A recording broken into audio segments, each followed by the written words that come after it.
That sounds stupid. No, it sounded really wise. I guess you're right.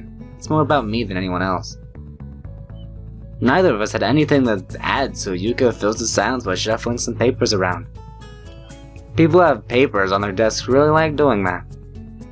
Did you find any books? I should be closing soon. I mean, the library should be closing, but I have to do it. I hope that's not too inconvenient to me. You. Oh, yeah, I want some books, but I left them over there because... Well, let's go get them. I fetched my stack of books from beside the beanbags where Hanako and I were sitting and returned to the counter. Wow, you read a lot, don't you? I surprised myself with that too, honestly. At least when I really think about it. I had a lot of free time earlier this year, so I just kind of started reading books to fill that time. I couldn't do much else. I see. But she doesn't say anything else and just checks out my books for me. I guess this is what they call tact. Holding the library books with one arm, I trawl in my pocket for a key to the door. A sudden sound from behind startles me, making me nearly drop the books I'm carrying or the key that I almost managed to get into the lock. It's gonna be this guy, isn't it? This weirdo guy? It is. It is this guy. How are you? Hey. I turn around to see who's talking to me. It's Kenji. He seems to be in a friendly mood, although the lighting glinting off his glasses in the dark gives him a sinister look. And it's just me. This makes him pause and lick his lips nervously. Who is me? I don't know anyone called me. Are you some new guy again? His voice is suddenly strained and quick. Yeah, but we've met before, yesterday. I don't think so. I remember someone I've met only yesterday. When was that? What day is it today? Try to ignore him. Is he joking or what? Prove that we've met before. You live across the hall. You're Kenji. Kenji jumps back, his eyes fill with uncomprehending fear. How do you know my name? This only mean two things. Either we have met, and you're telling me the truth, and I just can't remember it, or you're a spy. He pauses. A psychic spy. His eyes dart around me, trying to peek into my room, although it's hard to believe he can see anything through those thick glasses. His mood swung from friendly to maniac in less than a minute. I'm not psychic. How do I know that? I'm not a mind reader. Kenji points a finger in my face. That thingly. Unlike you! Stop that, man. We met yesterday. What's wrong with you? I live in this room. Lies. If you think you can pass as Hisao because I'm legally blind, you are sorely mistaken! You don't even look like him. I mean, you resemble his real slim! Maybe at a distance, but who do you think you're kidding? I'm gonna grab him by the shoulders and shake him, exasperated. I rub my eyes and let out a heavy sigh. Sit there. Kenji comes closer, one careful step at a time. I stay still, lest he assault me physically.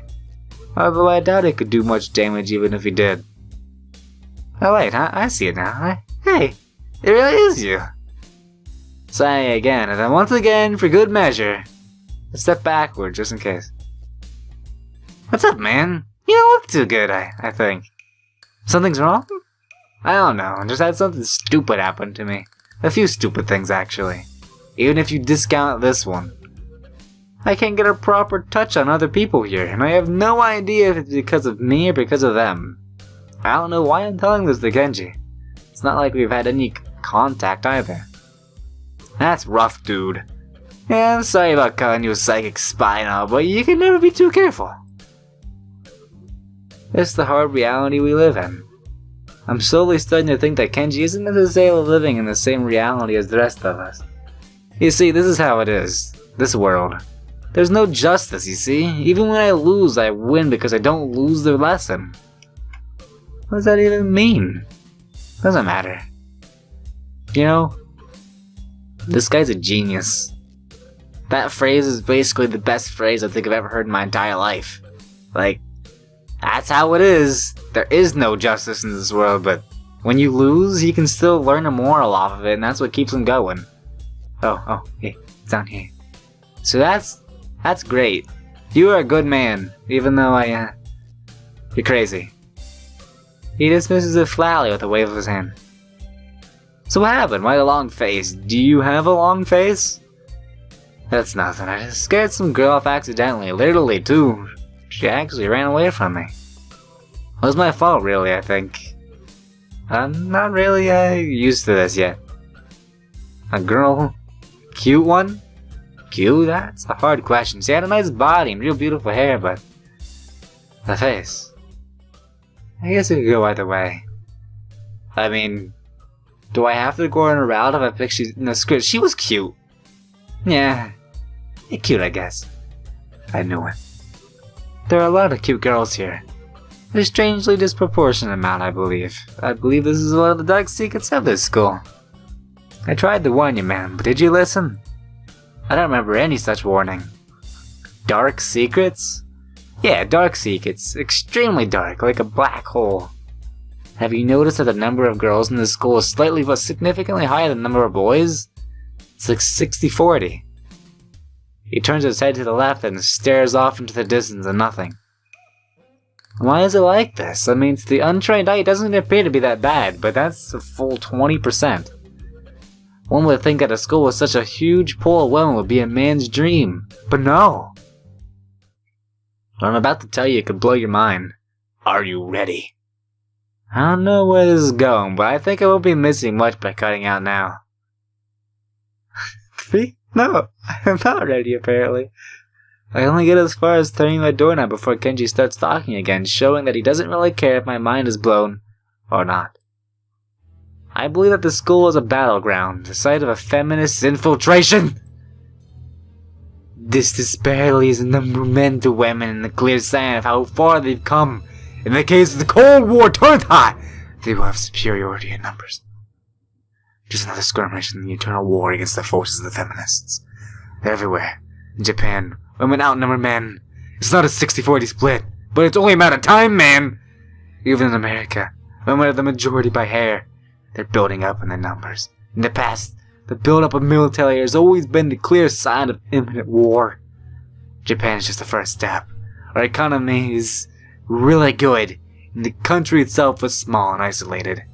Yet a huge part of the Pacific in terms of political value. The perfect target. They're so cunning. As expected of women. Soon the day will come when... Kenji's voice chills off ominously. That's why you can't trust them. They will string you along and then kill you! Just as they killed me. You end up just like me! No. Can't stop myself from blurting it out. Hey! What the heck does that mean? You said it, not me. It's the best I can think of. So, you're not supposed to say something like that? Oh man. So rude! Where was I? Oh yeah, the vast feminist conspiracy. Stop. I lost you way back there somewhere. Somewhere around feminist infiltration. Tour the Fallout, it's cool. I have some graphs and stuff in my room and puppets. You like puppets? No. You don't like puppets? Okay. Graphs are still cool though, right? He speaks energetically, responding almost before I'm done talking, moving his hands in an animated way as he continues to rant on. This is too strange. I had him pegged as relatively normal, but it's clear that I was completely, utterly wrong. Something on your mind, dude? Just think about what it's like to be the last sane man in an insane world.